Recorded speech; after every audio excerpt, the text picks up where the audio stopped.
Drag force को हम जब डिफाइन करते हैं बेसिकली हम क्या कहते हैं, हम ये कहते हैं कि when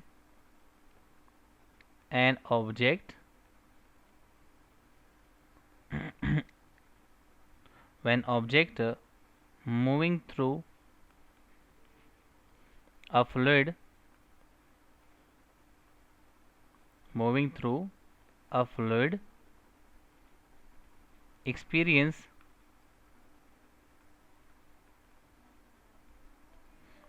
a retarding force, a retarding force is called drag force. अब इसको ज़रा बड़ी आसान ज़बान में समझते हैं। लेकिन जैसे ही आप हाथ अपना एयर में घुमाते हैं या लहराते हैं तो उससे क्या होता है कि आपके ऊपर एयर रेजिस्टेंस लग रही होती है।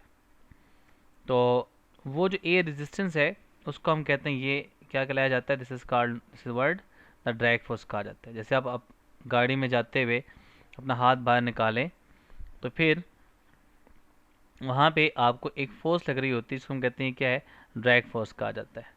ठीक है। अब यहाँ पे क्या है कि आप देखिए ना बेटा, एयर में आपने अगर हाथ को लहराना है, मूव करवाना है तो बड़ा आसान होता है।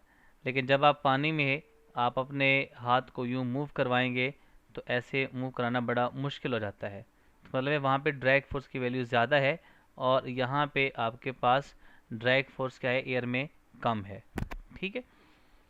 तो ड्रैग फोर्स क्या हुआ कि जब आप किसी फ्लूइड में ऑब्जेक्ट को मूव करवाएंगे तो फिर उससे क्या होगा, आपके उस ऑब्जेक्ट के ऊपर जो फोर्स लगेगी उसको हम कहेंगे ये क्या है, this is called the drag force कहा जाता है। अब ड्रैग फोर्स को हम इस बात से यहाँ पे समझेंगे कि किन किन फैक्टर्स के ऊपर ड्रैग फोर्स डिपेंड करता है। सो फैक्टर्स अपॉन विच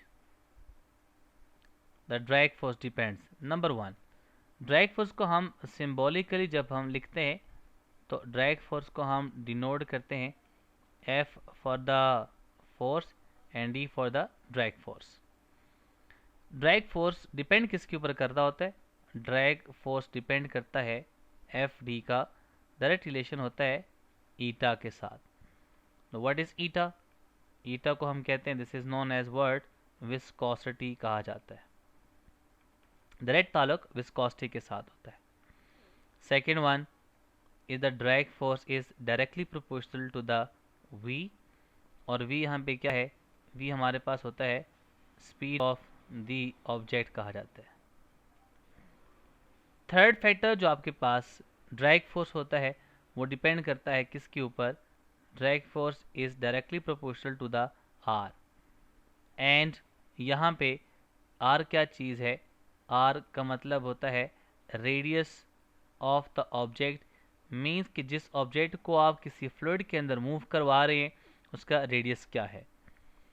अब रेडियस मीन्स ये किसके ऊपर डिपेंड करता है, ये शॉर्ट क्वेश्चन बनता है कि write the dependence of the drag force. तो आप सबसे पहले लिखेंगे viscosity of the medium, the second one is the speed of the object and the third one is the radius of the object. It means कि जो radius है ये आपको क्या इंडिकेट करता है, ये बेसिकली आपको इंडिकेट करता है शेप ऑफ द ऑब्जेक्ट के बारे में, और सेकेंड वन आपको इंडिकेट करता है साइज ऑफ द ऑब्जेक्ट के बारे में।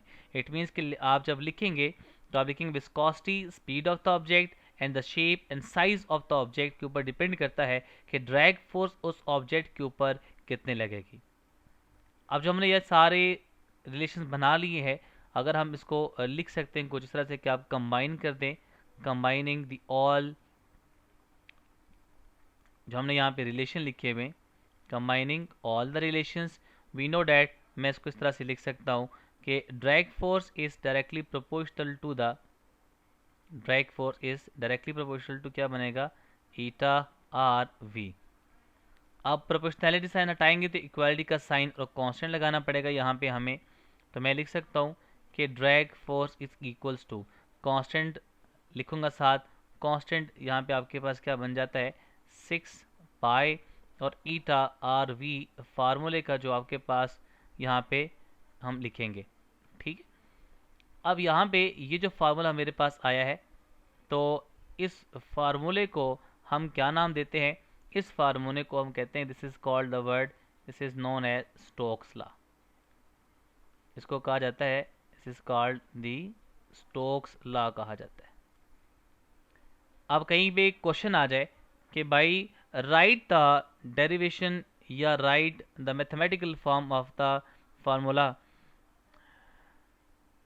तो फिर बेटा आपने इस तरह से सॉल्व करके बताना है, ठीक है।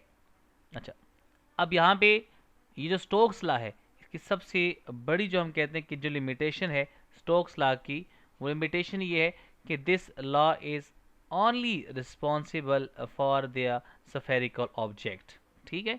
तो यहाँ पे स्फेरिकल ऑब्जेक्ट के लिए है, एक तो पहली बात याद रखिएगा, ये उसकी लिमिटेशन हो जाती है, it is valid for the spherical object. और जो सेकंड वन है उसके अंदर बात ये याद रखनी है कि सेकंड इसके ऊपर ये कि दीज फार्मूला या this formula is valid only for the low speed moving objects, ठीक है। अगर कम स्पीड से बॉडी मूव कर रही है तो ये फार्मूला आपका वैलिड होगा, ठीक है। आप पूछेंगे कि अच्छा हाई स्पीड मूविंग ऑब्जेक्ट्स के लिए फार्मूला क्या होता है, तो मैं यहाँ पे लिख देता हूँ कि अगर आपने हाई स्पीड मूविंग ऑब्जेक्ट्स के लिए ड्रैग फोर्स का फार्मूला लिखना है तो याद रखें कि उसका फार्मूला होता है drag force is equals to 1/2 rho into आ जाता है CV का स्केयर। अब ड्रैग फोर्स का जब हम यहाँ पे बात करते हैं तो ड्रैग फोर्स का डायरेक्ट रिलेशन होता है स्पीड के लीनियर पावर के साथ जब वो लो स्पीड मूविंग ऑब्जेक्ट्स की बात करता है। तो जब हाई स्पीड मूविंग ऑब्जेक्ट्स की बात करेगा तो ड्रैग फोर्स का ताल्लुक V के स्केयर के साथ डायरेक्ट होता है। So this is for high speed moving objects. Information base पे आपने ये बात इसको याद रखनी है। यहाँ से एक छोटा सा MCQ बनता है। MCQ आपके पास क्या बन जाता है, मैं इसको लिख देता हूँ। यहाँ पे मैं लिखूँगा कि the drag force of ideal fluid will be is, और ऑप्शन आपके पास मैं ये देता हूँ यहाँ पे, ऑप्शन आपके बेटा है 0, the second option is 6 pi eta RV, Charlie option is the 1/2 rho CV square, and delta option is none of this. तो याद रखिए आपने क्या पूछा है आइडियल फ्लूइड के लिए। हम इसका शॉर्ट क्वेश्चन अलहदा से सॉल्व कर लेंगे कि what are the characteristics of the ideal fluid. अगर शॉर्ट क्वेश्चन में आता है तो मैं उसको अलहदा से अटेम्प्ट करवाता हूँ। बहरहाल इतना याद रखिएगा कि जो हमारे पास आइडियल फ्लूइड होता है तो आइडियल फ्लूइड की जो विस्कोसिटी होती है ईटा, दिस इज इक्वल्स टू 0। जब हमारे पास ये 0 हो जाएगा तो मैं लिखूंगा FT इज इक्वल्स टू बनेगा 6 पाई ईटा की जगह मैं 0 पुट करूंगा RV, तो this is equals to word 0 बन जाएगा। So right option is word, this is the alpha option which is correct. अब आ जाए हमारे पास अगर शॉर्ट क्वेश्चन में आ जाती है बात कि write the characteristics of the ideal fluid, तो वो भी आपको पता होने चाहिए कि what are the characteristics of the ideal fluid. तो मैं यहाँ पे हेडिंग दे देता हूँ कि आइडियल फ्लूइड की क्या कैरेक्टरिस्टिक्स होती हैं। सबसे पहले जो भी आपके पास यहाँ पे आइडियल फ्लूइड होगा उसकी जो पहली कैरेक्टरिस्टिक्स होगी वो ये होगी कि वो इनकम्प्रेसिबल होगा, यानी इनकम्प्रेसिबल फ्लूइड हमारे पास जो होगा इसको मैं कहूँगा कि ये क्या है आइडियल फ्लूइड कहा जाता है। इट मीन्स कि यहाँ पे जो इनकम्प्रेसिबल है इसका मतलब क्या हुआ कि हमें लिख सकता हूँ कि डेंसिटी जो होगी वो आपके पास क्या रहती है कांस्टेंट होगी। फिर यहाँ पे एक और हमारे पास ऐड कर सकते हैं कि जो हमारे पास आइडियल फ्लूइड होता है it is non viscous. Non viscous means यहाँ पे विस्कोसिटी क्या होती है 0। नॉन विस्कस मीन्स कि there is no internal frictional effect between the layers of the fluid, इनके दरमियान कोई फ्रिक्शनल फोर्स का इफेक्ट नहीं होता। तो इसको हम कहते हैं ये नॉन विस्कस, यानी विस्कोसिटी इसकी ज़ीरो हो जाती है। And the next one is the fluid flow is steady flow. ठीक है, हमारे पास क्या होता है, स्टेडी फ्लो भी कहा जा सकता है, या फिर इसके लिए एक और नाम दिया जाता है, this is called the laminar flow कहा जाता है। ठीक है, और ये मैं इंफॉर्मेशन से बता रहा हूँ कि यहाँ पे जो एंगुलर मोमेंटम होता है हमारे पास, angular momentum of the ideal fluid, this is also equals to word, ये ज़ीरो होता है। ठीक है, और फ्लो जो हमारे पास होता है उसको हम ये कहते हैं रेगुलर फ्लो होना चाहिए, लेमिनर फ्लो होना चाहिए, या फिर हम इसे कहते हैं कि वो स्ट्रीम लाइन फ्लो होना चाहिए। सो ये हमारे पास आइडियल फ्लूइड की कैरेक्टरिस्टिक्स होती हैं। अब यहाँ पे ना हमारे पास जो मेन वर्ड आया है उसको अगर मैं यहाँ पे लिखना चाहूँ तो वो मेरे पास आ गया है कि फ्लूइड जो हमारे पास है उसकी जो फ्लो की बात हो गई, तो दो तरह की फ़्लो हमारे पास होते हैं, हम उसको डिस्कस कर लेते हैं, फिर हम आगे जाके प्रोसीड करते हैं कि मज़ीद इसके अंदर क्या चीज़ें आ सकती है। ठीक है, तो यहाँ पे याद रखिएगा कि फ्लूइड जो हमारे पास है वो जो फ्लो करता है, fluid flow,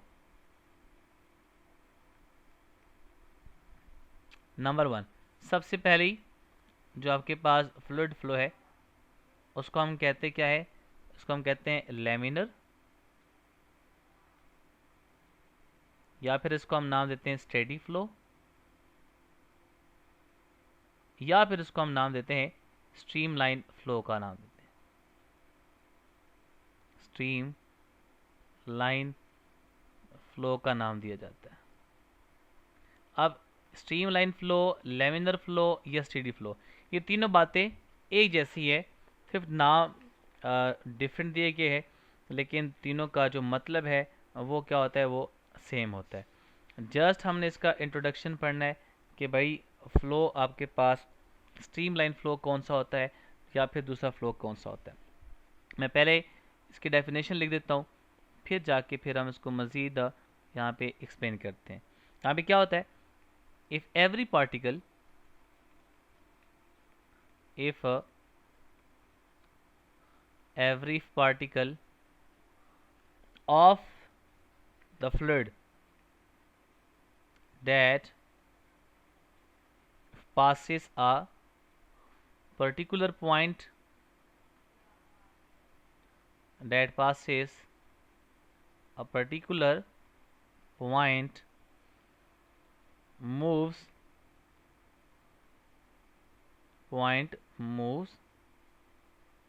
along the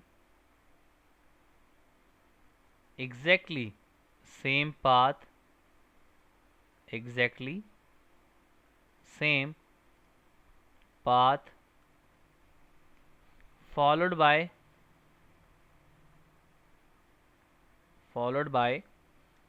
the previous particle,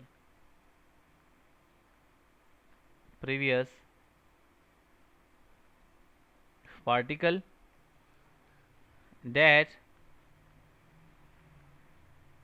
has passed earlier. So this type of the fluid is known as word, this is called the laminar or steady flow का। अब जरा इसको समझिएगा बेटे, अगर मेरे पास सपोज कीजिएगा कि एक पार्टिकल है वो मूव किए जा रहा है, let's say in this direction, और इसे प्रीवियस आने वाला जो फ्लूइड है वो भी इसी रास्ते को फॉलो करता है, इसी पैटर्न को फॉलो करता है जिससे वो ऑलरेडी पहले एक गुजर चुका हो, तो उसको हम कहेंगे कि ये जो आपके पास फ्लूइड की टाइप बन जाती है, this is called the stream line flow कहा जाता है। ठीक है, अब इस पर ज़रा बड़ी इंपॉर्टेंट बात यह है कि देखिए ये पैरेलल जा रहे हैं, इसका मतलब मैं एक पॉइंट लिख सकता हूँ कि यहाँ पे स्ट्रीम लाइंस जो होती हैं, यहाँ पे पाथ स्ट्रीम लाइंस जो हमारे पास होती हैं, they can never cross each other, वो एक दूसरे को क्रॉस नहीं कर सकते। क्यों? कि बिकॉज ये थ्रू आउट आपके पास क्या जा रही है, ये स्ट्रीम लाइन में यानी स्मूथ फ्लो में, रेगुलर फ्लो में, पैरेलल फ्लो में जा रही होती हैं, तो इसलिए हम कहते हैं कि ये क्रॉस नहीं कर सकती।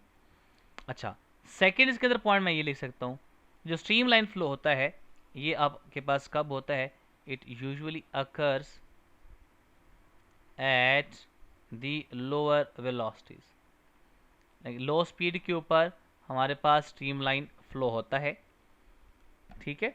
जो हमारे पास इसके अंदर एक और बड़ी खूबसूरत बात होती है कि जो मिडल में लेयर होती है वो बाकी के मुकाबले में फास्टर मूव करती है।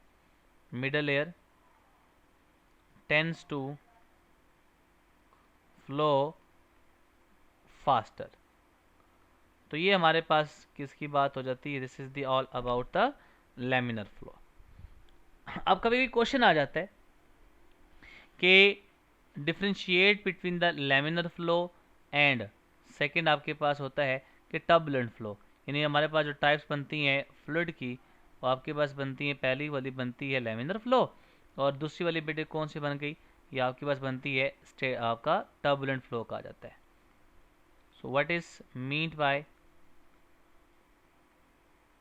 Turbulent flow. अब टर्बुलेंट फ्लो एग्जैक्टली आपका डिफरेंट होता है as compare to the streamline flow. पहली बात ये कि स्ट्रीमलाइन फ्लो तो रेगुलर फ्लो होता है, इसका मतलब है कि टर्बुलेंट फ्लो आपके पास कौन सा होगा, एक ऐसा फ्लो होगा जिसमें एयर रेगुलरली फ्लो करेगा फ्लूइड, तो उसको हम कहेंगे क्या, टर्बुलेंट फ्लो कहा जाता है, ठीक है।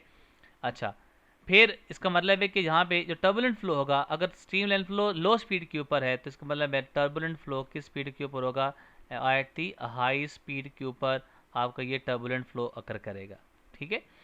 फिर एक और पॉइंट मैं यहाँ पे लिख सकता हूँ, वो कुछ इस तरह से है कि it cause due to sudden change in direction और the size of the objects, ठीक है।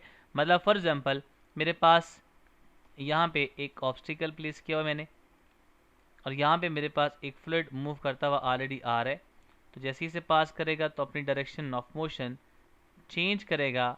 सिमिलरली यहाँ पे एक फ्लूइड आ रहा है, डायरेक्शन ऑफ मोशन चेंज कर गया, तो इस फ्लो को मैं कहूँगा कि ये फ्लो जो है this is called the turbulent flow कहा जाता है। क्लियर बेटे यहाँ तक?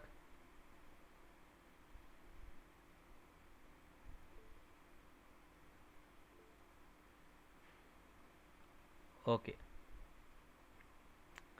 इसके बाद हमारे पास आता है कि टर्मिनल वेलोसिटी क्या होती है। अब टर्मिनल वेलोसिटी को हमने जब डिस्कस